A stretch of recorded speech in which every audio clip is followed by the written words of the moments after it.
Terus bapaknya malah gini, ya sudah daripada tidak dicabut lebih baik dimasukin. What the hell gitu loh. Efeknya CGI-nya tuh jelek banget ya. Ya ampun, parah banget itu, ya ampun. Orang mah kalau harusnya bikin takut ya, ini malah bikin kita ngakak nggak sih? Orang di telurnya aja yang keluar kelabang, kenapa ada cicak di dari situnya?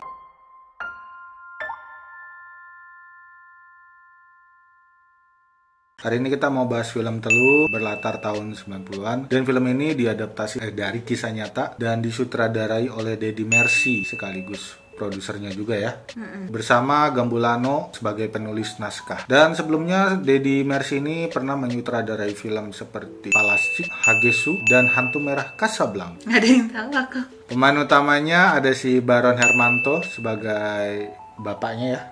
Sebagai tokoh utama, Ya, tokoh dalam utama film ini, di kepala keluarga. Kepala keluarga. Baron ini pernah bermain di film Rasuk tahun 2018. Lalu ada Monique Henry yang pernah main di film Ada Apa Dengan Pocong tahun 2011. Dan para pemain lainnya yaitu ada Daisy Brata, Farah Diba Ferreria, ada Ferdi Ali, Yati Pesek, P. Waluyo, Fani Anggraini, dan Nadira. Nah, film ini sudah lulus sensor dan dinyatakan untuk 17 tahun ke atas.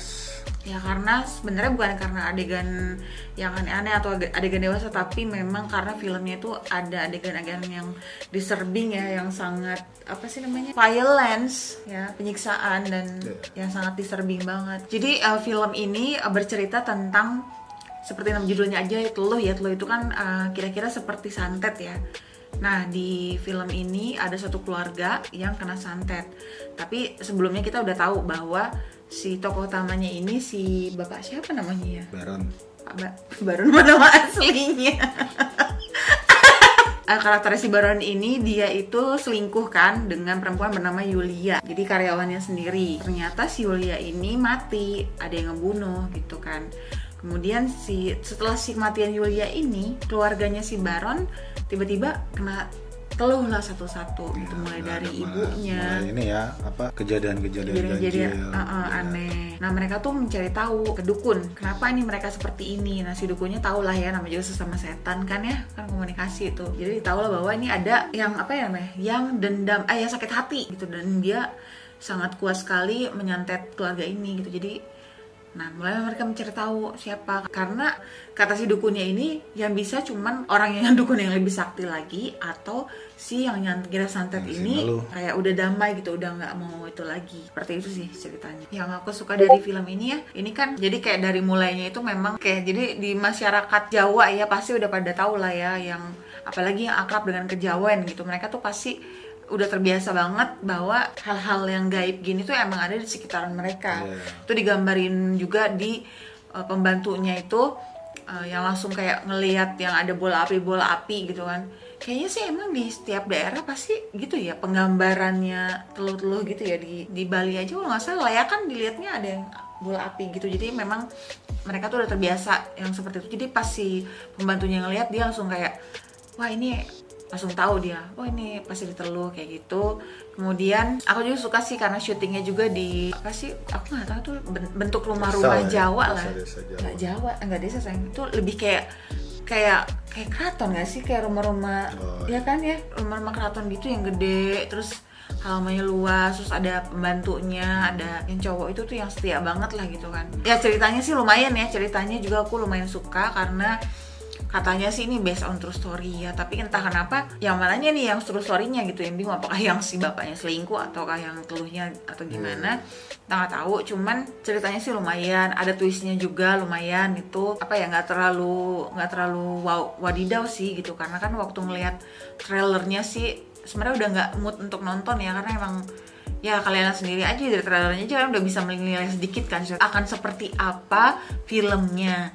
Tapi ternyata ceritanya sih lumayan lah ya. Yang aku suka di film ini itu apa ya, kayaknya nggak ada yang aku suka deh, mungkin latarnya aja ya. Iya, paling cuma settingnya doang aja sih. Setting waktu mereka lagi kerjain batik kayak gitu-gitu, sama di rumahnya doang ya, karena hampir nggak ada banyak settingnya, paling cuman waktu di hutan, waktu dia nyari itu juga lumayan ya. Kayaknya itu cuman itu doang sih. Kalau masalah yang paling mengganggu dulu deh, dari awal ya aku ngelihat castingnya tuh kayaknya kurang bagus deh, karena masa anak adiknya Bontot tuh beda sendiri, mukanya bule banget, bapak emaknya aja Jawa banget gitu.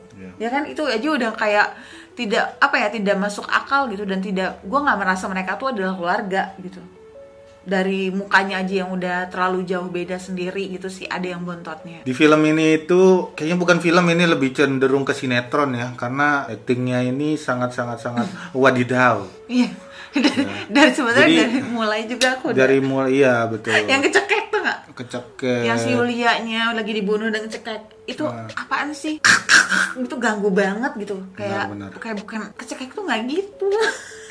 Terus ada juga adegan dia tuh si istrinya kan minum, di dalamnya kan udah ada cicak tuh ya. Dia tuh baru minum begini ya, baru minum seruput, masa cicaknya udah di dalam? Kapan masuknya? Terus tiba-tiba dia tuh kayak ada sesuatu yang di dalam. Mungkin itu kali cicaknya itu zoom. Enggak, jadi atau kelihatannya gede gitu kan. Iya, bukan, maksudnya kan dia ternyata dia keselaknya yang lain kan, dia kayak bersama cicaknya juga nggak ada, jadi ngapain juga ada cicak di situ. Efeknya pasti teluh itu ada yang dilihat si Embo, kayak komet, emang teluh kayak gitu ya bentuknya. Terus jelek banget lagi. Iya sih. Ya kan? Teluh itu lebih kayak bola api. Iya sih, kan harusnya kalau meteor jatuh. Iya, pas ada waktu si ibunya tuh kerasukan, kan dia tiba-tiba makan di ini kan, di meja makan dengan rakus.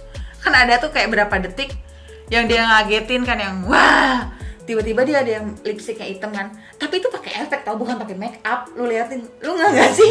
Itu oh my god, itu segitu malesnya apa bikin adegan adegan dia make upin dengan suasana jadi hantu gitu, misalnya make up gitu hitam normal lagi gitu. Iya, kan? maksudnya normal lagi nggak apa-apa, cuman maksudnya kenapa harus pakai efek gitu untuk adegan yang gitu, kayak nggak mau niat banget gitu, nggak mau bikin kayak ngekat, dia bikin dulu adegan dia lagi nggak jadi hantu kan, nggak ada makeup hitam, terus ini malah pakai special effect. Yang paling ngakak juga yang anaknya, kan ibunya itu kan kerasukan sampai mau ngebunuh. Jadi anaknya itu kan by the way ada 3 ya, ada cewek, yang cowok, dan yang Bontot tuh cewek lagi. Nah jadi waktu ibunya kerasukan, dia mau ngebunuh anak pertama. Nah terus anaknya yang cowoknya kan bingung ya, dia mencoba ngelerai, dia malah kepental tuh sama ibunya yang kerasukan gitu. Dia malah ngambil meja. Dan itu kan ramai gitu. Kenapa harus ngeliatnya tuh cuma ngeliat gitu? Ya udah majuin aja gitu. Udah gitu ujung-ujungnya bapaknya tahu kan gigit jempol kaki bisa. Kenapa nggak dari awal Pak gitu? Kenapa anak lu harus pakai meja dulu mau ngebunuh istri lu dong? Si actingnya si Bontot tuh ya, yang kerjanya tuh nangis mulu. Kayak ada apa-apa nangis mulu. Bahkan kayak dia tuh sering banget ya ini kayak gimana ya, acting ingin seolah-olah dia tuh ketakutan, tapi kayak over, kayak di setiap adegan dia tuh yang bahkan kayak cuman ada adegan dukun cuman nanam sesuatu gitu buat ngelindungin mereka, dia tuh kayak gitu loh, menurut gue gitu mulu gitu, biasa aja dong gitu. Coba aja. Terus udah gitu kan ada tuh ya, pas udah mereka kan awalnya kan emang nggak tahu ya mereka tuh diteluh, tapi kan pada akhirnya mereka tahu kan diteluh kan gitu. Nah si kakak cewek kan udah hari keberapa tuh ya yang dia diteluh, tapi dia tuh kayak masih begini, aku tuh nggak percaya, gimana mungkin aku bisa makan rambut, aku tuh ini tuh nggak mungkin terjadi.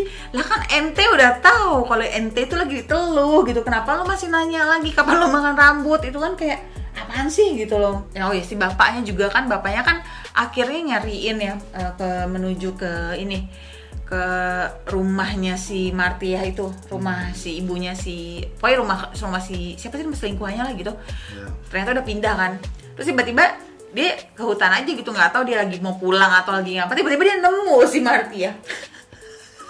Hebat banget kan, namanya orang kabur ya, si Martiahnya aja udah ninggalin rumahnya, dia mau pergi ke tempat yang orang nggak pada tahu gitu, tapi kok gampang banget sih ditemuinnya gitu. Apa dia emang sengaja atau gimana, gue nggak ngerti, tapi itu kayak nggak masuk akal banget gitu. Terus udah gitu dia di situ kan dia mau mohon ke si Martiah ya awalnya, jangan lo pasang tuh ke keluarga gue, tapi di situ dia malah ngancem. Gue juga kalau dia di Martiah malah tambah ngamuk, atau kalau gue diancam gitu, yang ada tuh lo bye-byein tuh si Martiah, lo apain kayak gimana, ini malah lo malah marah-marah, malah ngancem ya gitu mah, orang malah mau dengerin kan. Nah, jadi di film ini tuh ada adegan kan, adegan yang si ibunya ini kesurupan, terus anak-anaknya, mama kena ini, terus bapaknya malah nanya, ini mama kamu kenapa, gitu kan? Ada apa ini gini kan Pak? Bapak udah tahu, keluarga Anda lagi diteluh. Kenapa Bapak menanyakan lagi? Dan itu beberapa kali lagi ya? Gitu loh. Jadi dari ibunya, anaknya ditanya terus gitu ya Pak. Nah, terus ada lagi adegan yang pokoknya ini yang anaknya lagi disantet juga yang perutnya gede. Jadi perutnya gede gitu ya, perutnya gede. Terus bapaknya nanyain gitu. Kamu kenapa? Gitu. Gue kalau jadi anaknya, woi, gue lagi teluh. Pakai nanya itu emang ngeselin banget itu. Tuh sampai kesel ya. Kesel banget gitu loh. Ini bapaknya emang bego apa bagaimana? Emang bener-bener bodoh sih yang nulis naskahnya. Terus ada lagi adegan yang dia ngebelek kan tuh, ngebelek perut. Karena dia kan kayak ngerasa, aduh, gue disantet nih di sini. Gitu. Santet, kan, terus dia ngebelek dirinya sendiri, si bapaknya kelihatan lah tuh usus. Terus ada kawat kan. Aduh ini banyak banget di adegan ini, bener-bener wadidaw ya. Yang pertama anaknya pas ngeliat, dia bilang kan bapaknya nyuruh anaknya nyambut tuh. Terus anaknya malah bilang, aku nggak berani Pak, aku takut dokter, Papa harus kuat ya. Masuk akal banget. Ya oke lah kalau lo nggak berani, lo panggil kayak siapa? Ini mah enggak, dia di situ doang. Terus bapaknya kan dia nggak kuat nyambut kawat katanya. Terus ayo kamu bisa. Terus anaknya sempet nyambut tapi nggak jadi.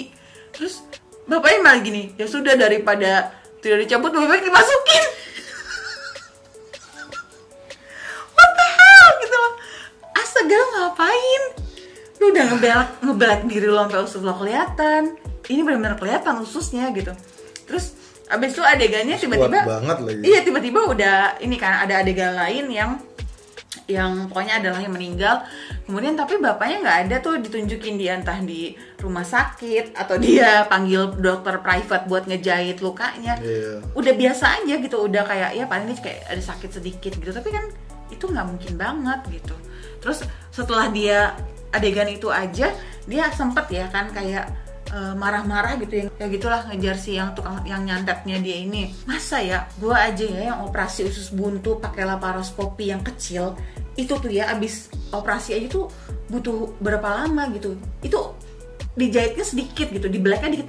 Dia beleknya gede banget tapi dia bisa kuat banget ngejar, teriak-teriak. Itu energinya buset, lu kerasukan setan apa gimana gitu. Maksud gue nggak masuk akal banget gitu. Yang paling hebat juga tuh si Martia tuh. Masa pas pemakaman ya kan ada adegan pemakaman kan. Dia kan di situ juga loh. Lu lihat nggak sih yang disorot dari jauh, dia tuh ada deket situ. Masa nggak ada yang sadar sih? Itu aneh banget. Dia aja nggak pakai ilmu ninja gitu. Heran gue. Terus dia tuh di situ juga dia ngapain? Cuman kayak gitu doang ngeliatin gitu. Terus yang paling akhirnya kan pas plot twistnya terungkap, ketahuan lah siapa pembunuhnya kan. Jadi ada yang flashback gitu. Nah yang paling bodoh juga tuh ya, kalau orang habis ngebunuh ya gitu ya, lu udah pakai topeng, lu udah pakai sarung tangan, ngapain lo bukanya di depan pintu rumah itu banget ya nggak? Lu kan pas buka topeng lo begini, rambut lo bisa jatuh di situ, jadi bisa dicari gitu. Kalau beneran ada detektif polisinya, yang di sepanjang film ini nggak ada. Nggak ada polisi sama sekali ya nggak sih? Kayak hemat budget banget deh ini film. Tahun 90-an terus ngebunuh orang, udah ngebunuh aja, nggak ada polisi, nggak ada investigasi. Ya mungkin karena dia orang itu kali ya, ditemuinya bunuh diri, terus karena dia orang miskin juga kali kan gitu. Ya pokoknya di film ini tuh efeknya CGI-nya tuh jelek banget ya. Ya ampun, parah banget itu, ya ampun. Orang mah kalau harusnya bikin takut ya, ini malah bikin kita ngakak nggak sih? Orang di telurnya aja yang keluar kelabang, kenapa ada cicak dari situnya? Enggak, maksudnya gambarnya aja nggak nyata. Ya pokoknya efeknya jelek banget lah CGI-nya, nggak cocok. Nggak cocok buat film bioskop itu, kayak cuman sebenarnya cocoknya buat di TV aja ya, sinetron FTV lah, atau Tuyul dan Bayul gitu. Maksudnya itu hello gitu, agak modal sedikit dong gitu. Harusnya kan jijik ya, kita bisa gimana ya, ngeri gitu ngeliat kalau ada kalabang gitu jalan. Ini malah kita ngakak, kayak apaan sih bentuknya kayak gitu. Yang ular juga yang masuk mulut tuh jadi nggak nyata banget, jadi kayak kita apa sih kayak gitu. Ya gitu. Pokoknya di film ini tuh yang aku nggak sukanya bapaknya masih yang nanya-nanya, terus si eyangnya matinya juga Iya. cuma mati bayi Nggak jelas. ternyata eyangnya udah mati loh. Matinya bayi mulut doang, kita nggak tahu beneran tahu mati. matinya gimana, nggak dikasih lihat gitu. Iya. Sebenarnya kan ini antara dukun sama dukun selemah itu dukunnya. Terserah sih dia lemah, tapi tunjukin dong kalau dia Iya. bisa mati atau gimana. Ini enggak. Males banget. Ini banyak banget tahu Gitu. yang adegan yang harusnya ada tapi kayak jadinya nggak dilewatin gitu aja Iya, gitu kan. Jadinya lah tiba-tiba udah mati aja dukun. Prosesi Martia aja tiba-tiba jadi apa tuh orang yang di sininya tuh rusak gitu aja nggak tahu ya. Kan Iya, dia bener. terakhir kali kan dia kayak ngebakar anaknya sih. Itulah ya. Tiba-tiba Tiba-tiba dia udah jadi kita aja sampai Yasin nanya. lagi. Iya, kita itu siapa? Itu siapa yang dia didoa-doain kayak gitu. Taunya si Martia. Mungkin Iya. ceritanya sih dia emang kayak udah dapat lah gitu. Jadi abis dia nuluh orang kan dia biasanya kan nama setan ya minta ganjaran kan gitu, biasanya minta tumbal juga ya, tumbalnya dirinya sendiri gitu kan, jadinya dia hancur lah intinya. Terus yang gue ini juga sih yang kayak nggak masuk akal, anaknya tuh emangnya bisa segampang itu ya maafin ya? Iya nggak sih? Maksud gue keluarga lo tuh dibunuh loh, bahkan banyak loh, kakak lo aja tuh nggak salah apa-apa jadi ikutan mati, walaupun sebenarnya kakaknya yang satu lagi berbuat salah ya dengan ngebunuh gitu, tapi kan nggak semuanya salah gitu. Ya proses yang penyembuhan adanya aja nggak dikasih Oh lihat iya, gitu loh. tiba-tiba udah Ya, normal aja. Mungkin Harusnya dianggapnya yang nggak penting gitu begitu kan sama dia. dikasih lihat gitu, karena ini kan berbau sama bagaimana pembersihan teluhnya gitu. Oh iya, benar-benar. Karena ini Ada kan nggak teluh ini? ya. Masa kejadian nyatanya ini apa? Jadi intinya nih apa, perselingkuhannya, apa telurnya?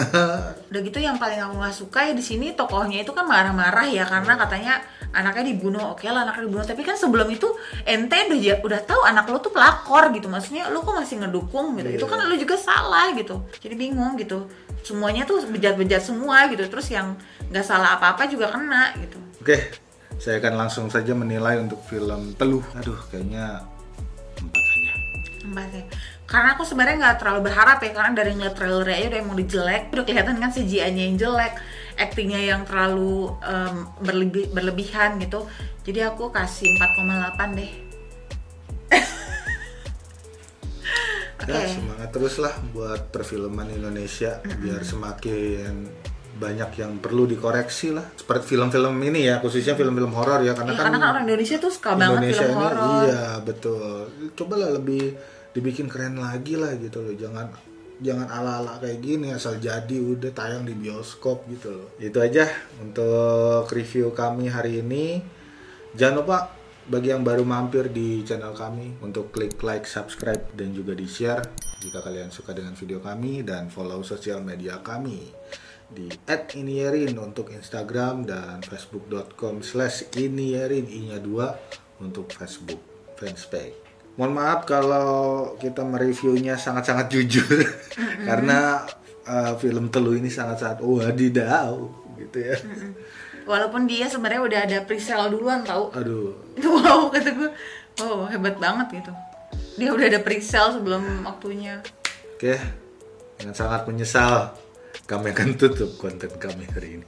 Dadah.